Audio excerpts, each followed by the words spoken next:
I remember the rain had polished Jericho to I the am color Inspector, of old and sherry, I solve mystery. and the pavements wore a gloss Welcome that to my new returned every case. lamp in duplicate. I stopped outside a little shop that had discovered late commerce in cobwebs and orange paper. A cardboard witch rode a crooked broom in the window. Tin moons swung like small pendulums. A child's plastic scythe lay cocked against a pyramid of toffees. Behind the glass, the proprietor had arranged a mirror to push the modest display into abundance, so that when a couple drifted past coats breathing damp, their silhouettes traveled once across the street and once again within the lit rectangle. I watched the two shadows go their separate ways and thought, as I too often do in October, of incompatible hearts. Verdi is full of such awkward mathematics. Love divided by pride, multiplied by memory. Reduced finally to a single stubborn note, someone sings after the curtain should have fallen. There are evenings in Oxford that press a thumb on that note and hold it, not unkindly, until one is honest about the weight of unfinished stories. The bus stop nearby offered a discarded newspaper, folded open upon the crossword. Shade returns to haunt. 6 letters. The clue read. I did not write the answer, but the word came back obediently, as if it had been waiting all day to be remembered. The grid showed neat penmanship, then a line of hurried corrections. Someone had lost patience where patience is the whole point. My telephone sounded in the pocket with the resigned authority of a summons. Strange put his weariness first, as if by admitting it he could make it shorter. There's a letter, he said, one of those that smell of old envelopes and wanting to be important. A girl at St. Friedwide's. Medieval something. Disappeared, yes. But this says she didn't walk away so much as get help to her silence. 3 nights ago, I asked whether he meant helped in the charitable sense. He snorted, which may be the only honest punctuation in police work. The letter mentions a window, he said. Halloween decorations in the college library. A porter saw her shadow go past twice the same night. Twice, Morse. You enjoy puzzles. Enjoy this one. The line went dead and the city resumed its quiet murmur. 2 shadows again in the window, only a man sheltering beneath an awning, lit once by the street and once by the mirror's cheap infinity. I could feel an argument begin inside me between the part that denies the world its melodrama and the part that knows the world will have it anyway. Help to her silence, the phrase had theatre in it, and a certain nastiness. Whoever wrote it had read more than they could comfortably live with. St. Friedwide's sits where the air grows obedient and the stones believe themselves innocent. I had been in that library years ago when another scholar wanted the police to make a quarrel disappear quietly. The corridor behind the north window, if memory served, ran straight to a blind turn and a door that groaned with its own history. A shadow going twice required either farce or engineering, and Oxford, to its credit, excels at both. Still, the word twice stuck like a burr. A single pass is ordinary. A second offers intention. You return to what you want, or what you fear, or what you would rather someone else remember. I walked away from the shop and let the river's damp breath meet me under Walton Street's faded lamps. Strange had not said the name. But names arrive early when the city is small. Evelyn came to me then, wrapped in the usual details. I had no right to imagine brown hair, perhaps, a quick brain that kept its own counsel, a voice rehearsed by libraries and late tutorials. Medieval literature suggested patience, and patience, as I had already reminded myself, is the whole point. Yet the crossword floated alongside, apostolic, insisting on its 6 letters. Shade returns to haunt. Wraith, a word that walks back into the room after being dismissed. I turned toward the station, feeling the old itch wake behind the ribs where curiosity keeps its keys. Somewhere, a porter stood by a window crowded with pumpkins and paper owls and believed she had seen a woman twice. Perhaps she had. The rain passed its steady verdict over stone and water, and I went to hear what the letter believed it knew. The morning arrived wearing grey like a penitent, and Lewis drove us through streets that exhaled last night's rain in careful, measured sighs. St. Friedwide's College announced itself with that particular medieval composure. Oxford keeps in reserve stones that absorb sound and secrets with equal appetite, corridors that invite echoes to admit defeat. Somewhere a clock nudged the hour with discreet authority. Lewis mentioned she was 29, clever in the way the newspapers admire. Disappeared 3 nights past. I told him disappearance was often the city's preferred euphemism, and he snorted agreement. Professor Margaret Thornfield possessed an office that smelled of lemon polish and stored impatience. She had the senior tutor's habit of turning welcome into schedule. Dr. Ashford is exceptionally able, she said, modern in her methods. She's been creating narrated audiobooks of our rarer manuscripts, bringing medieval voices back to life for benefactors who prefer their scholarship audible. Brilliant work, but she'd grown frayed of late. Strange communications, Thornfield added, the phrase hanging like a question mark. Messages that arrived without proper addresses, she clarified when pressed. Letters slipped beneath doors. Calls.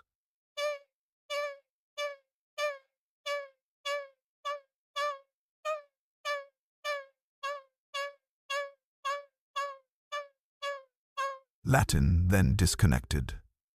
Latin, then disconnected. Latin, then disconnected. Latin, then disconnected. Evelyn had developed a conviction that some historical injustice lay buried in our archives, something that demanded a larger audience. Evelyn's office presented itself with the undisturbed patience of a room waiting for the right question. The air held paper and powdery glue.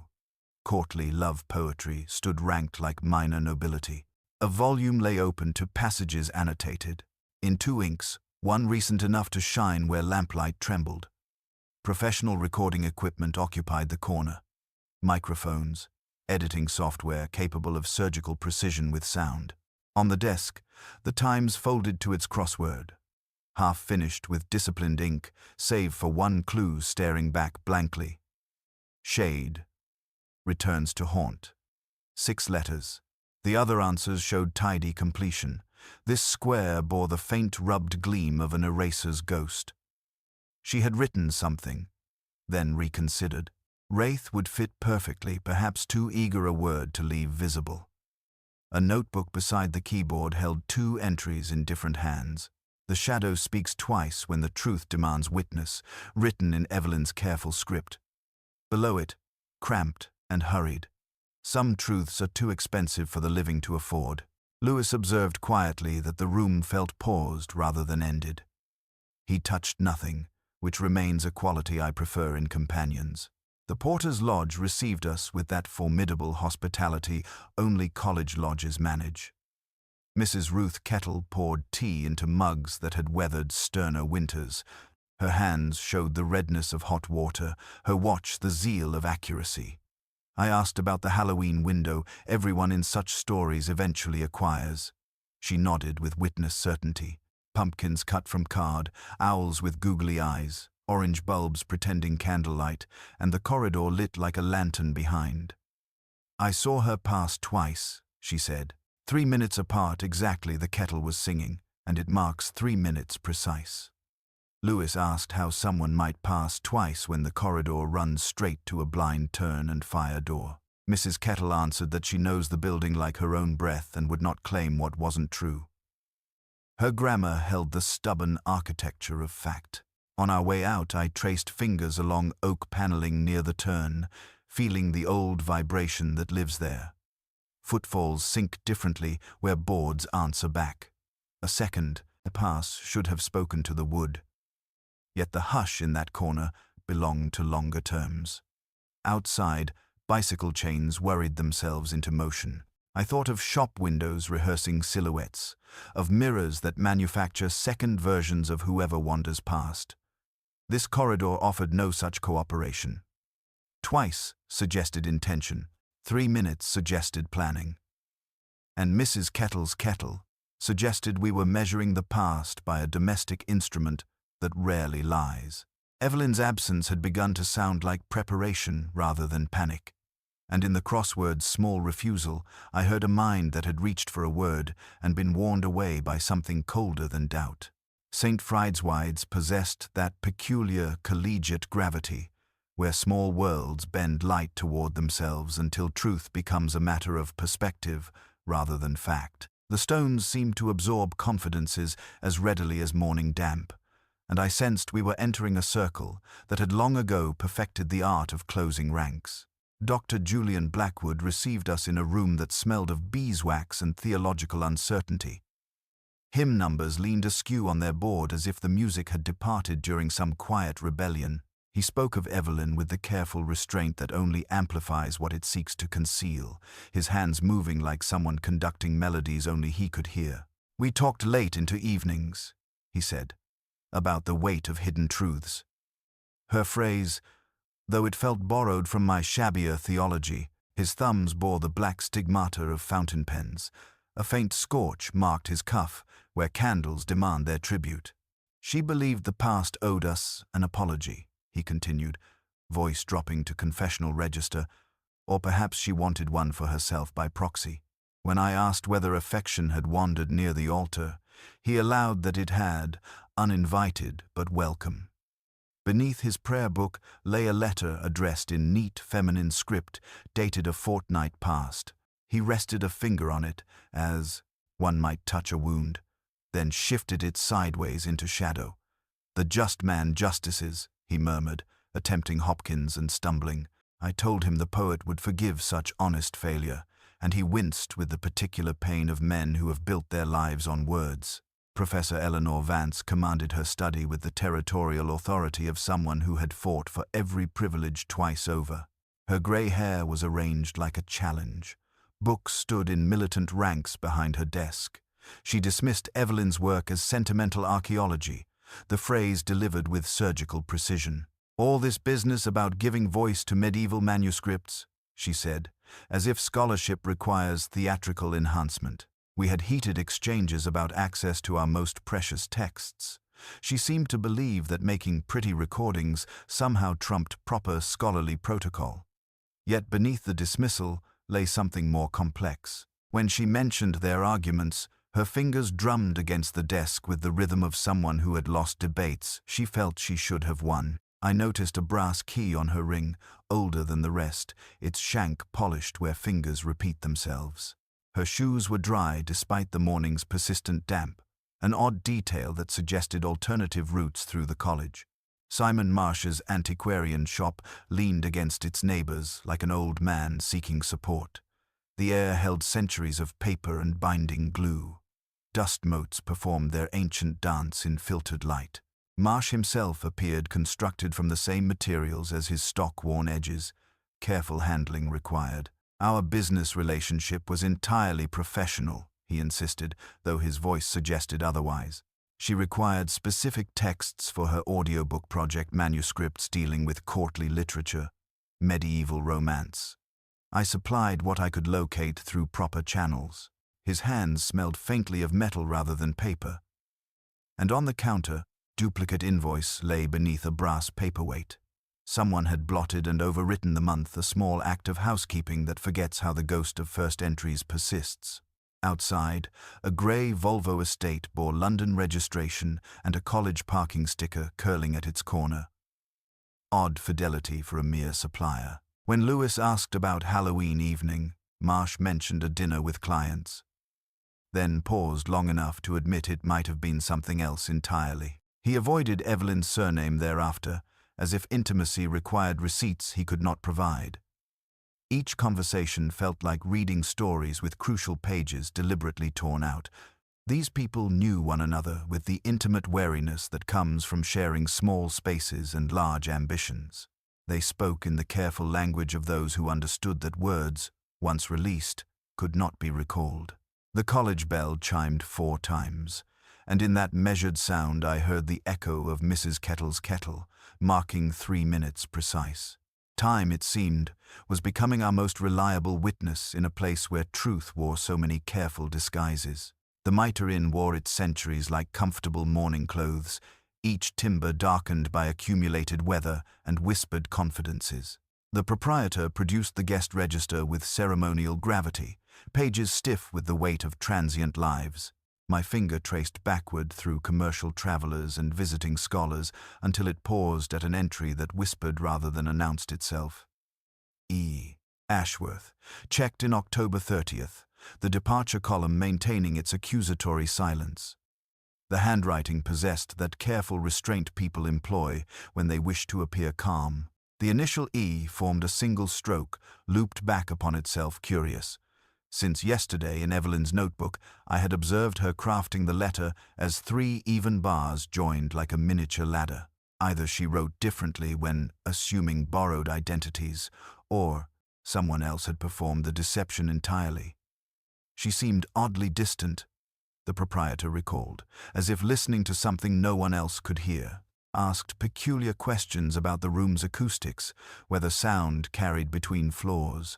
Strange preoccupation for someone seeking rest.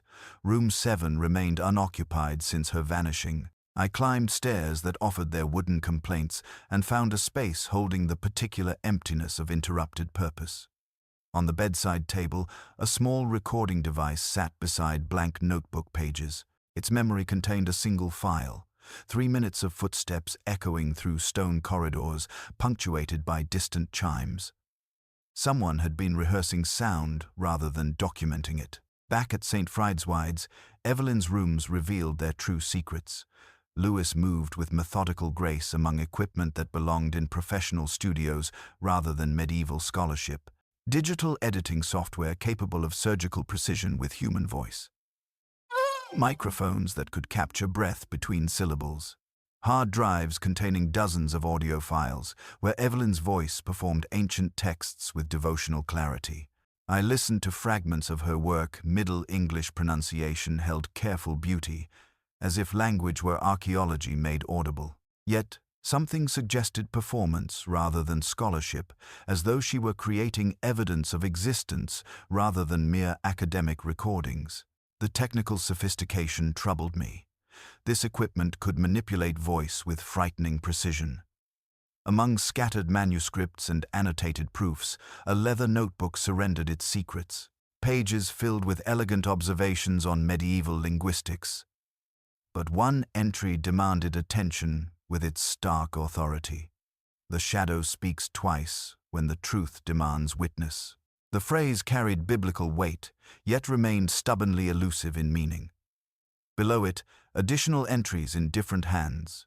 Voice can outlive the body, and that made it, written in hurried pencil.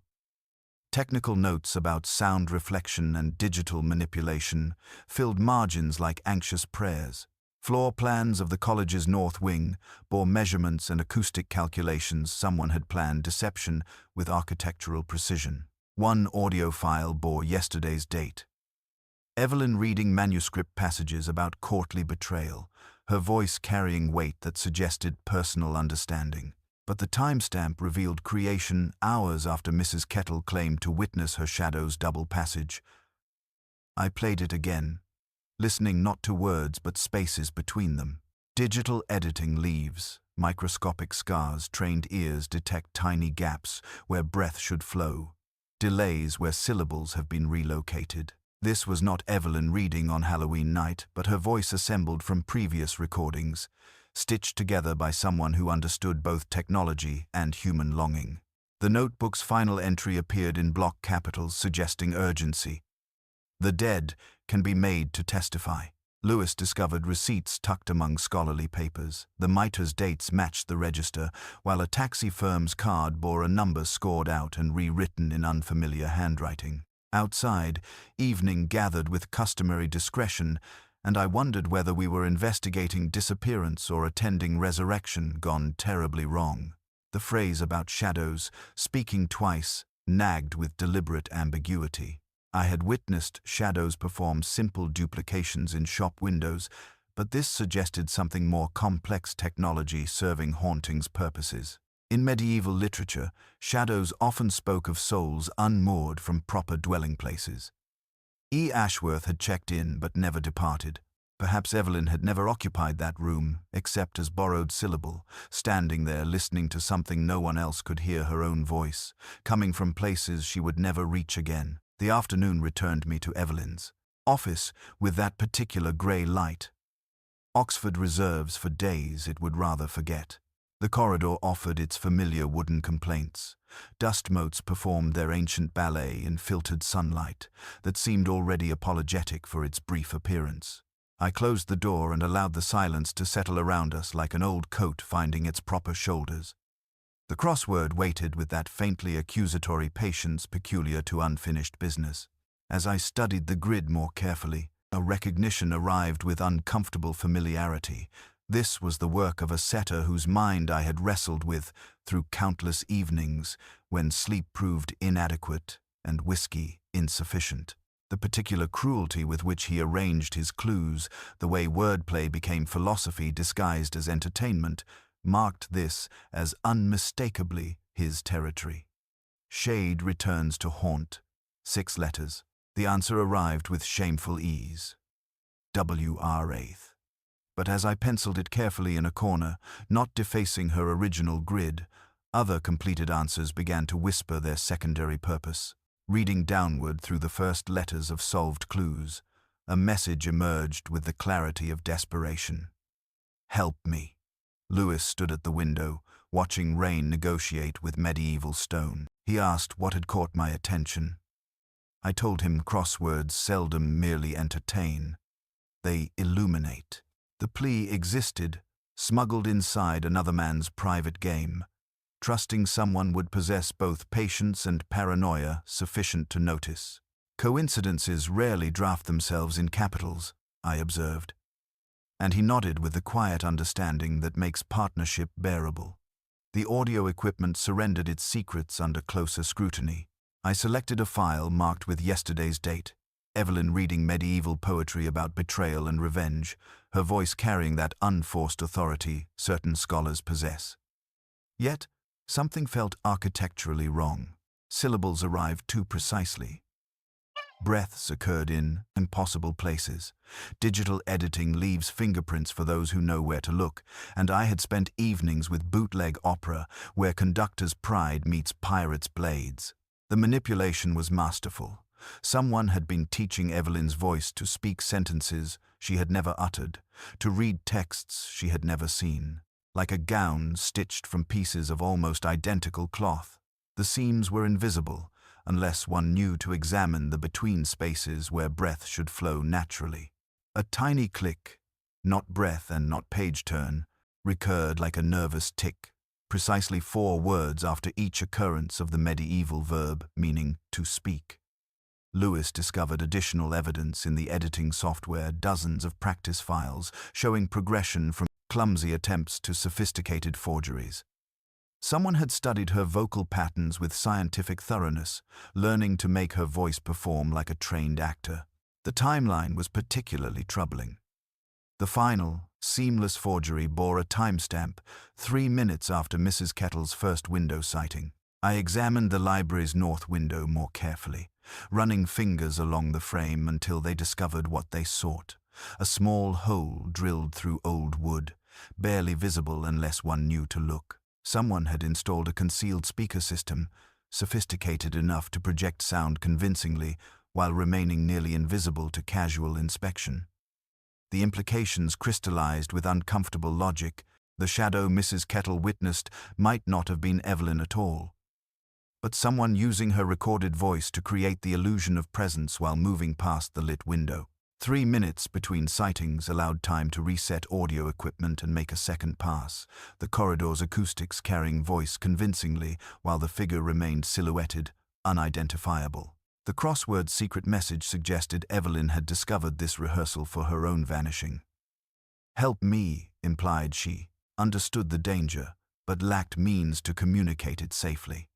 She had turned to puzzles as cryptography, trusting that intellectual curiosity would eventually decode her distress. Outside, rain continued its patient conversation with stone and glass. I thought of voices outliving the bodies that made them, of shadows manufactured through careful arrangement of light and sound. Someone had been preparing Evelyn's absence with theatrical precision, turning her into a ghost while she still breathed. The question remained whether we were investigating a performance still in rehearsal or one that had already reached its final, irreversible act. The crypt announced itself with that particular cold, which has nothing to do with temperature, the sort that seeps through stone and settles in bones like an unwelcome inheritance. We descended because the groundsman's dog had refused the stairs, an instinct I have learned to trust when the living prefer their explanations comfortable. Lewis went first with the torch, its beam discovering carved saints whose faces had been thinned by centuries of devotion and damp. She lay among effigies of medieval benefactors, arranged with a dignity that suggested reverence rather than haste. The air held candle wax and patient darkness. Brass holders remembered more solemn purposes than this.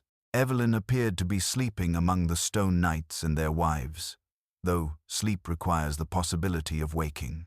She had no business being in this forgotten space beneath the chapel, yet there she was, confirming what crosswords and manipulated voices had begun to whisper. Dr. Hobson arrived with his customary blend of professional detachment and human curiosity. His examination proceeded with methodical thoroughness while we maintained the respectful distance death demands. Blunt force trauma to the temporal region, he announced, consistent with a single blow from something heavier than accident allows. No defensive wounds, either surprise or trust betrayed, had silenced her quickly. The timeline proved more disturbing than the manner. Hobson's estimates placed death between 6 and 8 o'clock on Halloween evening, hours before Mrs. Kettle's precise window vigil began. The arithmetic insulted even my laziest doubts. Someone had been performing Evelyn's presence while her body cooled among medieval stones.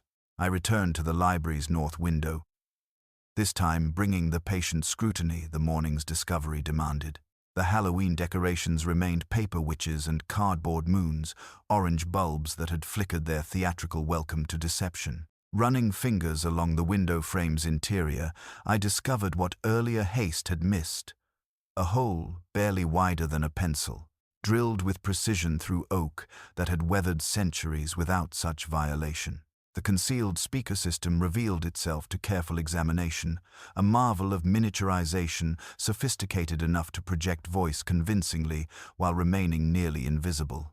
Tiny wires ran along the window's ancient leading, disguised among the metal that held glass to frame. Someone had spent considerable time planning this installation, understanding both the building's architecture and the technology required to make the dead appear to speak. The deception's mechanics crystallized with uncomfortable clarity. The shadow Mrs. Kettle witnessed had never been Evelyn at all, but someone using her extensively recorded voice to create the illusion of presence while moving past the lit window. 3 minutes between sightings allowed time to reset audio equipment and make a second pass, the corridor's acoustics carrying voice convincingly while the figure remained silhouetted, unidentifiable. Lewis asked the question forming in both our minds. Who possessed the technical knowledge to orchestrate such elaborate deception and access to Evelyn's audio recordings? The answer required someone familiar with her work. Her voice, her habits, someone who could move through the college without arousing suspicion. The crypt's location troubled me further. The door required an old key, distributed sparingly among senior fellows and maintenance staff. Someone had chosen this forgotten place deliberately, understanding that discovery might be delayed indefinitely. Ancient wear patterns on the stone steps showed centuries of feet descending to prey among the dead, but recent scuff marks suggested something heavier had been dragged rather than carried. Above us, the chapel bell chimed noon with measured authority. Halloween's window had become a proscenium where someone performed Evelyn's continued existence while her body lay silent among stone effigies. The orange bulbs had illuminated not life, but its clever counterfeit voice without breath, shadow without substance. The phrase from her notebook returned with new meaning. The shadow speaks twice when the truth demands witness. I realized now that the shadow had never spoken at all. It had been spoken for, transformed into posthumous puppet through the very recordings she had created to give voice to medieval manuscript. All Hallows Eve had become All Hallows Deception. And somewhere among St. Fridswide's learned community walked someone who understood that in Oxford appearances often matter more than truth, and that the dead, with proper preparation, can be made to testify long after their silence should have begun. Simon Marsh's shop exhaled centuries through its narrow doorway, leather bindings and vellum, oak gall ink and the particular mustiness that accumulates where knowledge sleeps undisturbed. Yet beneath these familiar perfumes lurked something incongruous, the metallic tang of electronic equipment, and the faint ozone signature of digital manipulation. The juxtaposition troubled me like a discordant note in otherwise perfect harmony. Behind a curtain separating commerce from more private pursuits, recording equipment sophisticated enough to rival professional studios crowded a small back room. Microphones stood at attention like silver sentries. Mixing boards bristled with sliders and dials. Hard drives hummed with patient electronic breath. Lewis observed that such equipment seemed excessive for an antiquarian bookseller. I suggested that in Oxford, appearances often concealed more interesting truths. Under gentle pressure, nothing theatrical, merely the silence police learned to arrange like furniture. Marsh allowed intimacy to emerge like a bird he had grown weary of caging. Our relationship was more complex than I initially disclosed, he admitted, his hands moving restlessly among book spines already perfectly aligned. Evelyn and I were collaborating on authenticating a manuscript that could revolutionize understanding of courtly literature. He produced a volume from his private collection, pages glowing with illuminated capitals that seemed to breathe their own medieval light. The Codex Amoris, he called it, supposedly 13th century, containing love poetry that predated everything scholars believed about courtly tradition. If genuine, it would establish England as the birthplace of romantic literature rather than France, attracting donors and prestige to institutions clever enough to possess it. But Evelyn, with her scholar's instinct for truth over convenience, had discovered what the honest always find too late. The manuscript was an elaborate forgery, created with sufficient skill to deceive experts and reshape academic understanding for commercial purposes. Her threatened exposure implicated not merely Marsh, but an entire network of dealers who preferred the past pliable and profitable. His alibi for Halloween evening dressed itself in impeccable credentials. Multiple witnesses placed him at Bonham's auction house in London, participating in spirited bidding for illuminated psalters. Credit card receipts confirmed expensive enthusiasm. The auction catalogue bore his annotations, in neat italic script. 3 colleagues, one, a professor whose dinner parties merited society, page coverage, would vouch for his presence throughout the evening. Yet the recording equipment betrayed more interesting truths. Digital files bore timestamps that stepped forward in exact 3-minute increments.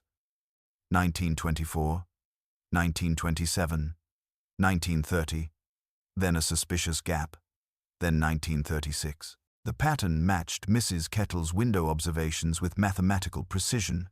Her kettle had measured the same stubborn interval between shadow sightings. I pressed play on a file labeled Voice, Blend. Footsteps rehearsed themselves in a corridor that sounded suspiciously familiar, the resonance of stone returning breath to its owner. Mixed beneath, so low one might mistake it for ambient noise, lay the unmistakable chime of St. Fridswide's chapel bell twice, and not quite together, as if echo had miscounted. The audio possessed the specific acoustic signature of the college's north wing, impossible to replicate elsewhere. Marsh insisted the recordings could be sourced from anywhere, but his hands betrayed him at last, fingers aligning 3 pencils so their sharpened points formed an arrow toward the door. I observed that sound libraries do not typically capture the particular complaints of medieval floorboards or the distinctive harmonics of a chapel bell that had been slightly cracked since 1847. The implications crystallized with uncomfortable clarity. Someone had been rehearsing Evelyn's posthumous performance with meticulous attention to timing and acoustics. The 3-minute intervals suggested not coincidence but careful choreography, time enough to reset audio equipment and make a second pass by the library window. When we departed, rain had found its rhythm against leaded windows. Lewis thought the London alibi appeared solid. I suggested that alibis, like medieval manuscripts, could be manufactured with sufficient skill and patience. The oddness of those timestamps lingered like a crossword clue glimpsed, but not properly considered evidence that machines, unlike witnesses, believe only their programmers. If you plan to make the dead speak, you must first teach them to arrive precisely on time. The vestry received us with that particular hush reserved for spaces where confession has worn grooves in both stone and conscience. Dr. Blackwood sat among hymnals arranged with the nervous precision of hands that required occupation, his fingers tracing the gilt edges as if seeking absolution in their familiar texture. The lamp on his desk cast a pool of amber light that seemed to gather shadows rather than dispel them, and outside November rain whispered against leaded windows with the persistence of unquiet spirits. I began gently, as one must with souls already balanced on confession's precipice.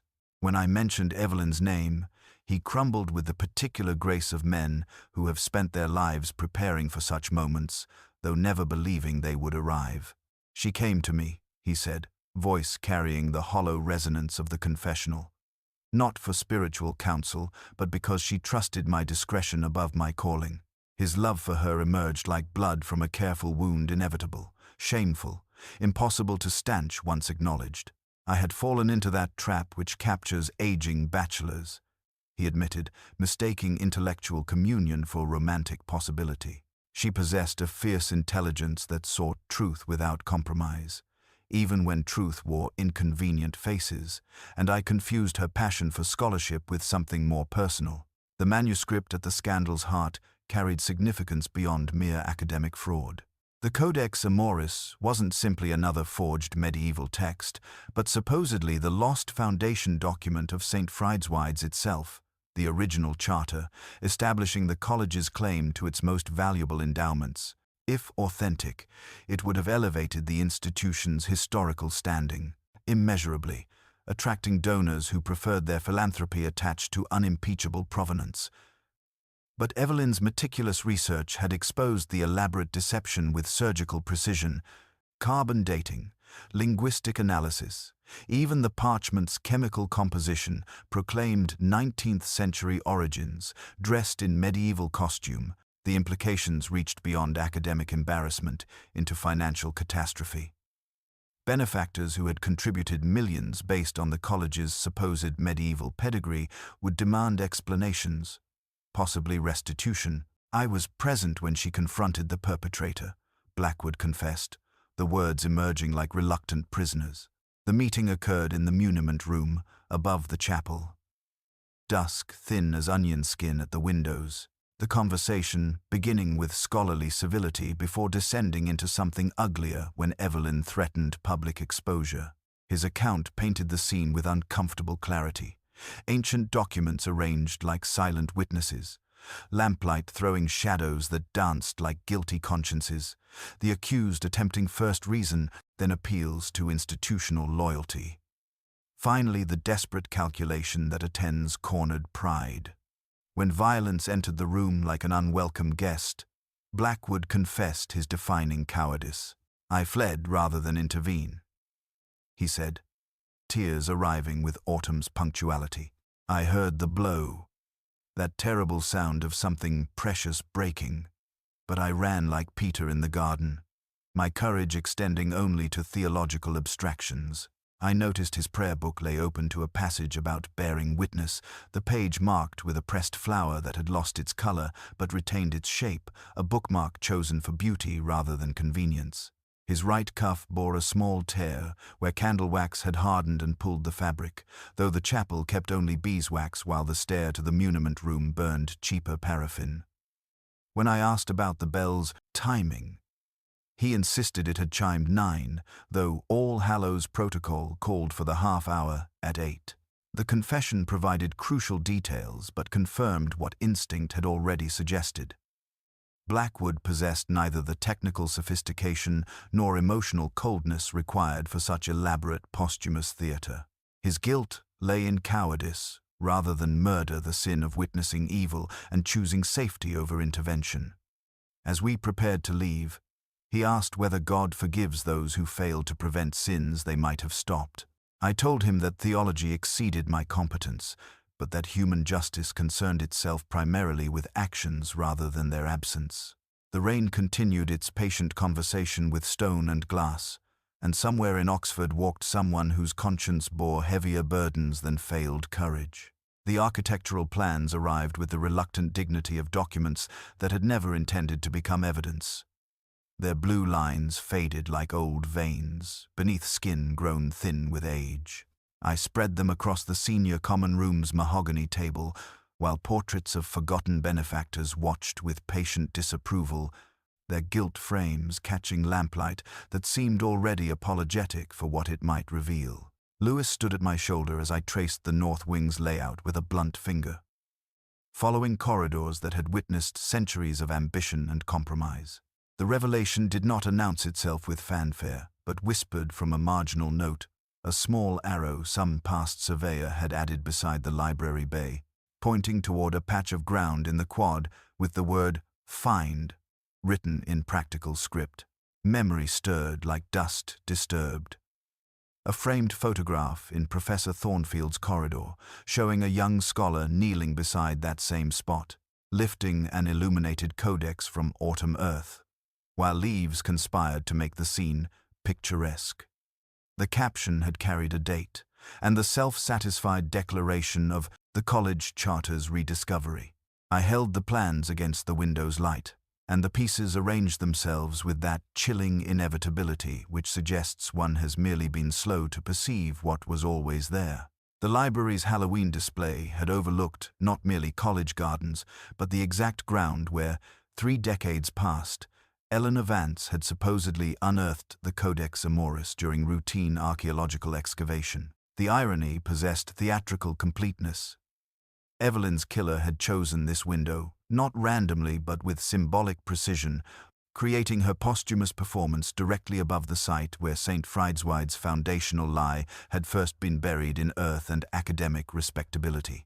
The deception's mechanics crystallized with uncomfortable elegance.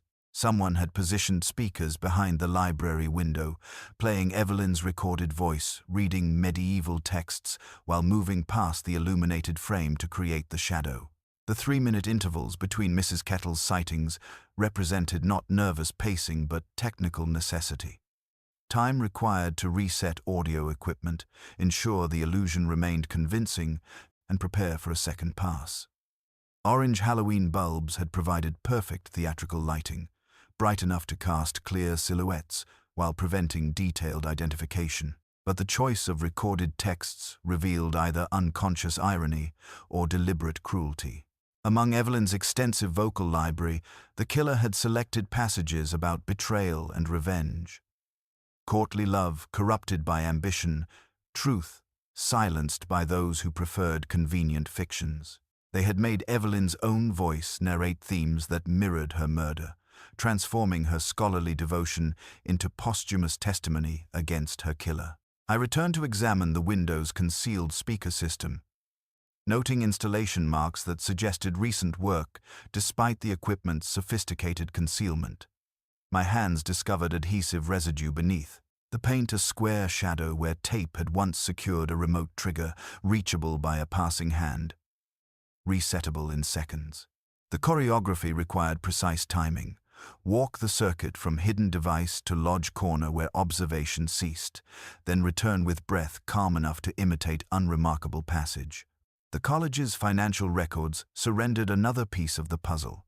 The Codex Amoris had attracted £17 million in donations over 3 decades, transforming St. Friedzweig's from modest institution into prestigious destination for scholars and benefactors alike. Evelyn's threatened exposure would have demanded not merely academic correction but financial restitution that could destroy the college entirely. She had discovered more than simple forgery. She had uncovered fraud woven into the institution's very identity. In the photograph's glass, a second figure stood just outside the frame, captured by reflection, an angular silhouette I recognized, shoulders arranged like brackets closing an argument. Pride, I reflected, could be as identifiable as handwriting. I remembered a brass key more worn than its companions, dry shoes on a wet morning, an eagerness to dismiss recordings that could, inconveniently, speak after their maker's silence. The shadow's truth was simpler and more chilling than Gothic theatricality suggested. Someone had killed to protect a lie that had become more important than truth, then used the victim's own voice to manufacture her continued presence while her body cooled among medieval stones. The performance had been flawless except for one detail. Shadows, unlike voices, cannot be digitally manipulated to speak words they have never heard. Evening descended with its usual restraint as I stood in the quad, where the arrow on the plan had pointed. The flagstones smelled of wet stone and leaf tannin. The library window behind me kept its reflections as secrets. Here, a narrative had been manufactured, the dead made to speak, the living taught to see what they were told. Somewhere, a bell chimed the hour with bronze authority, and I thought of how close truth must stand to error if the city is to keep its beauty. Professor Eleanor Vance received us in her study with the particular composure reserved for those who have rehearsed their final scene through sleepless nights, her grey hair arranged like defensive fortification against the inevitable. The room exhaled decades of accumulated scholarship, leather bindings, fountain pen ink, the faint mustiness of papers that had outlived their authors.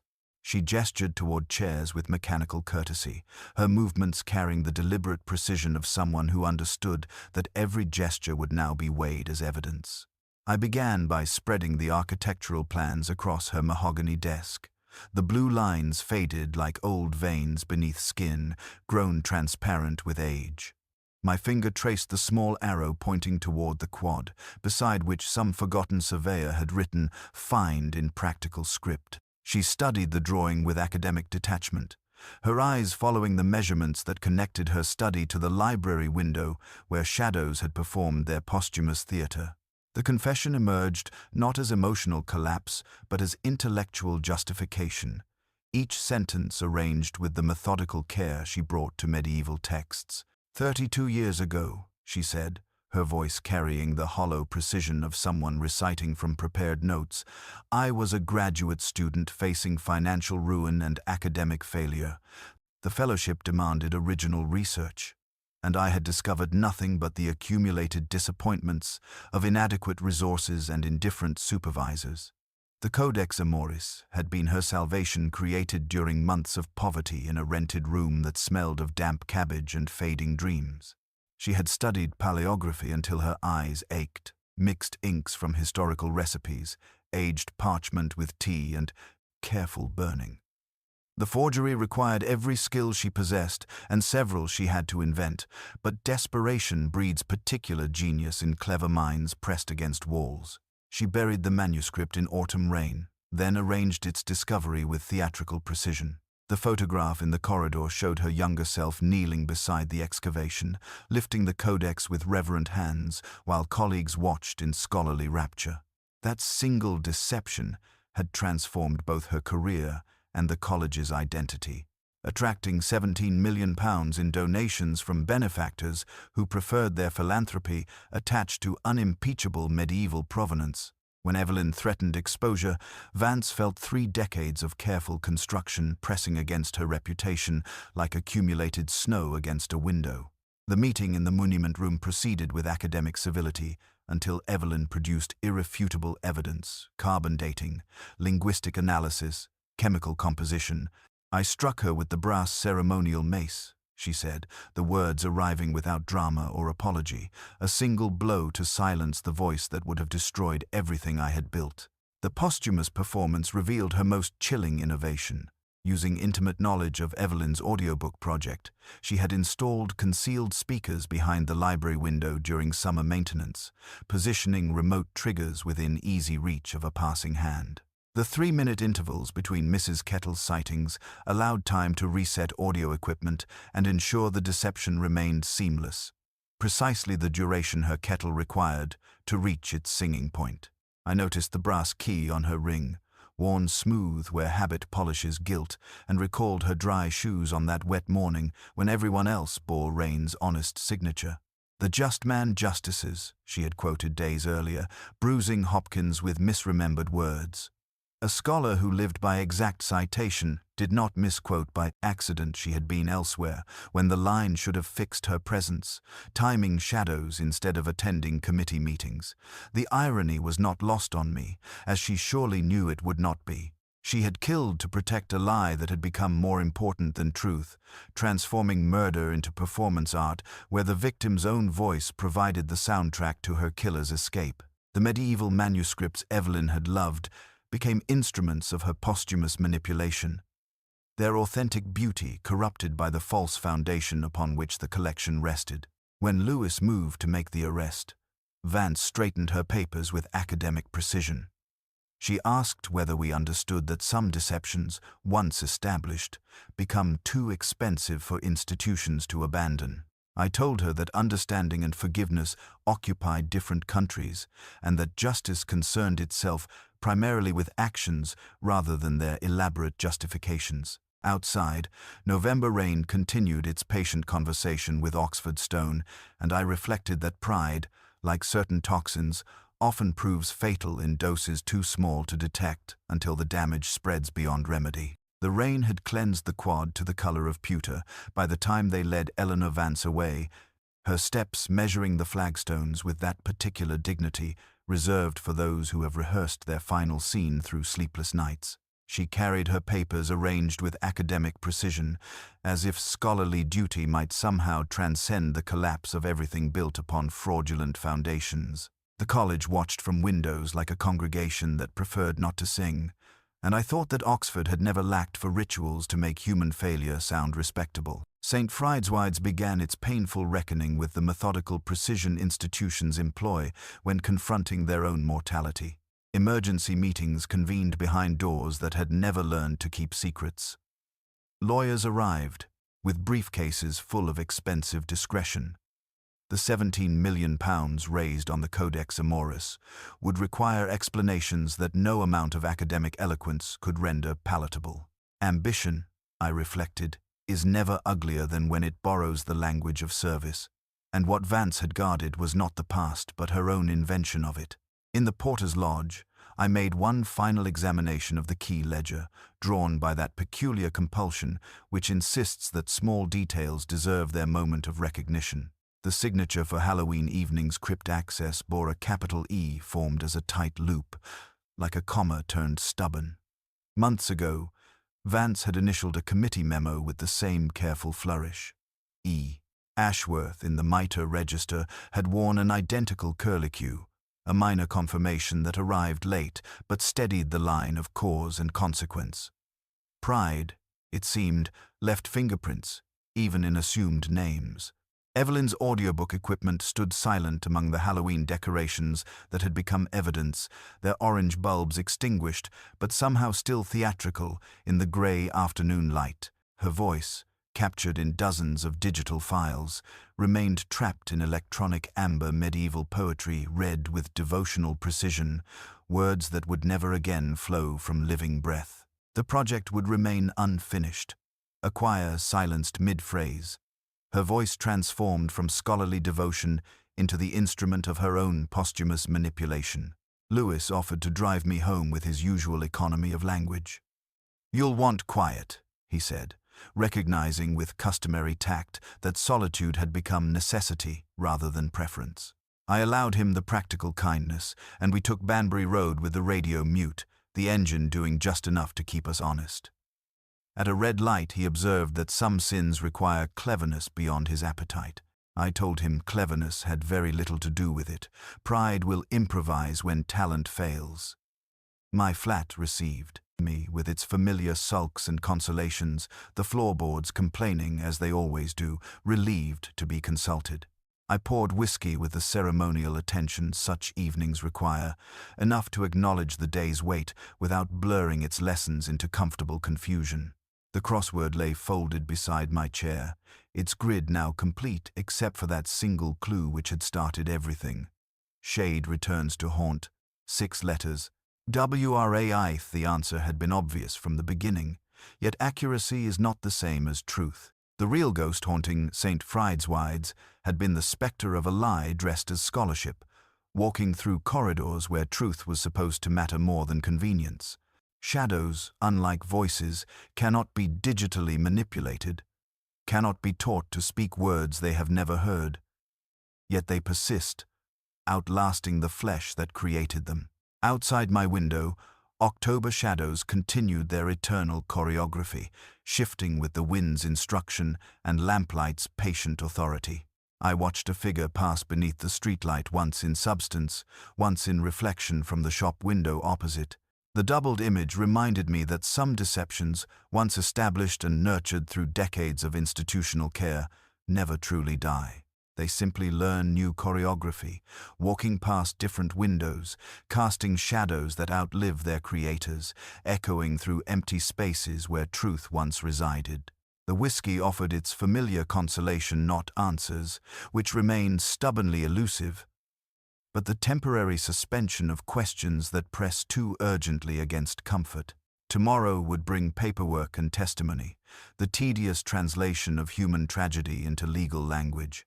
But tonight belonged to reflection and the particular melancholy that attends cases where intelligence serves corruption rather than illumination, where the dead are made to testify long after their silence should have begun.